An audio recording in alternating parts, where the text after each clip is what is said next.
સંજેલીના Vasiya station પર વાવાઝોડાનો કહેર, પતરાના shade ઉડ્યા અને વીજ થાંભલા ધરાશાયી, સદનસીબે જાનહાનિ ટળી.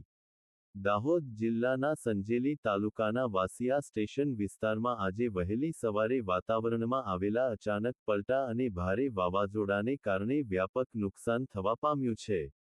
સવારના આશરે સવારે 6:30 વાગ્યા કલાકે ફૂંકાયેલા અતિશય વેગીલા પવનને કારણે જનજીવન પ્રભાવિત થયું હતું.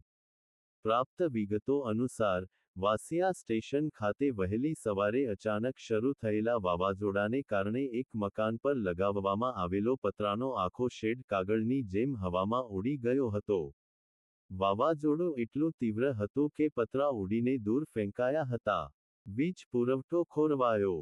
પવનના ભારે જોરને કારણે વીજ લાઇનો પર પણ માઠી અસર પડી છે. વાસિયા સ્ટેશન વિસ્તારમાં એલ, ટી, લાઇન તેમજ એમ, જી, વી, સી, એલ, ના વીજ થાંભલાઓ જમીનદોસ્ત થઈ ગયા છે. જેના કારણે સમગ્ર વિસ્તારમાં વીજ પુરવઠો સંપૂર્ણપણે ખોરવાઈ ગયો છે. મોટી જાનહાનિ ટળી. ઘટના વહેલી સવારની હોવાથી અને તે સમયે લોકોની અવરજવર ઓછી હોવાના કારણે એક મોટી દુર્ઘટના ઘટતા અટકી છે.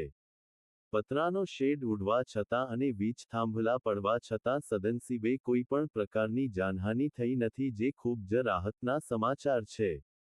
સ્થાનિકો દ્વારા વીજ વિભાગને આ અંગે જાણ કરવામાં આવી છે, જેથી જલ્દીથી થાંભલાઓનું સમારકામ કરી વીજ પુરવઠો પુનઃસ્થાપિત કરી શકાય.